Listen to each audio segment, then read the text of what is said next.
Bonjour à toutes et à tous, bienvenue dans Parigo. Petit miracle, aujourd'hui le RER A circule normalement, aucun incident à déplorer et c'est plutôt rare. Car le RER A rime trop souvent avec grosse cata. Train supprimé ou retardé, gare oubliée, un voyageur sur 6 est chaque jour directement impacté par une situation perturbée. Un vrai cauchemar pour ces 1 200 000 voyageurs quotidiens, une fréquentation en hausse de 20% en 10 ans. Le RER A transporte ainsi 2 fois plus de monde que la fameuse ligne 13, ce qui fait d'elle, pour ses 40 ans, la plus fréquentée d'Europe. Nouvelle grille horaire, conduite semi-automatique, centre de commandement unique, le RER A s'apprête à vivre une petite révolution. Que faut-il en attendre? Concrètement, la RATP nous livrera ses perspectives et répondra aux questions qui fâchent. Elle empoisonne la vie de près de 200 000 personnes chaque jour. La relève des conducteurs à Nanterre Préfecture est un sujet brûlant. Nous verrons pourquoi sa suppression pourtant demandée par les élus n'est toujours pas à l'ordre du jour. La salle de commande du RER A nous livrera ses secrets. Vous découvrirez comment est géré le trafic aux heures de pointe. Chaque seconde compte et il faut parfois sacrifier un train pour préserver tous les autres. Le centre de maintenance de la ligne nous ouvrira également ses portes pour la toute première fois. C'est là que sont notamment gérées les rames à 2 étages, passage obligé tous les 20 000 km pour une révision de fond en comble.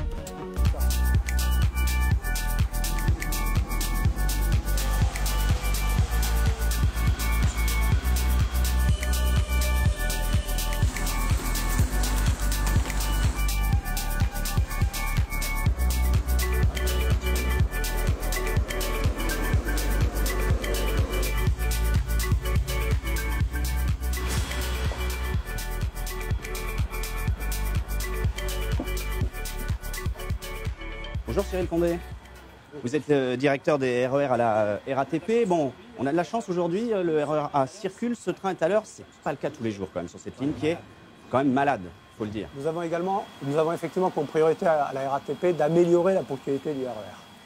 Ben on a en régularité entre 70 et 83%, c'est près un train sur 5 quoi, qui n'arrive pas ou qui est en retard. Vous comprenez l'exaspération des voyageurs de cette ligne ? Nous sommes parfaitement conscients effectivement de la situation difficile parfois rencontrée par nos voyageurs. Et donc nous avons investi massivement par exemple pour acquérir de nouveaux trains CMI 09. Nous roulons aujourd'hui dans un Mi 09.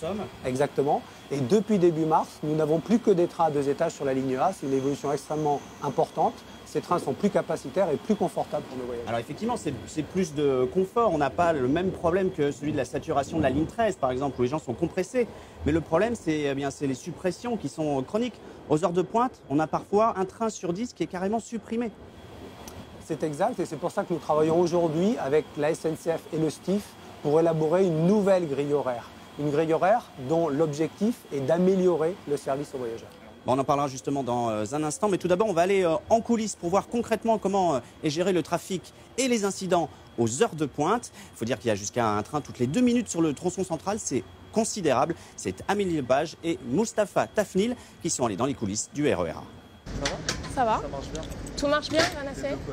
16h07, Sandra s'installe en cabine. Bonsoir. Quelques petits réglages techniques et la voilà prête pour un trajet de près de 2 heures. Donc bah voilà, on va pouvoir y aller tranquillement. Direction Torcy, l'heure de pointe approche, il faut donc être très vigilante. 50 secondes d'arrêt en moyenne dans chaque gare. Sandra surveille la descente et la montée des voyageurs grâce à ses 3 écrans de contrôle. Quand je vois qu'il n'y a plus vraiment de danger, je peux fermer mes portes. Parce que là, tout est dégagé. Toute ma ligne des portes est bien dégagée. Pour l'instant, Sandra a de la chance, c'est plutôt calme.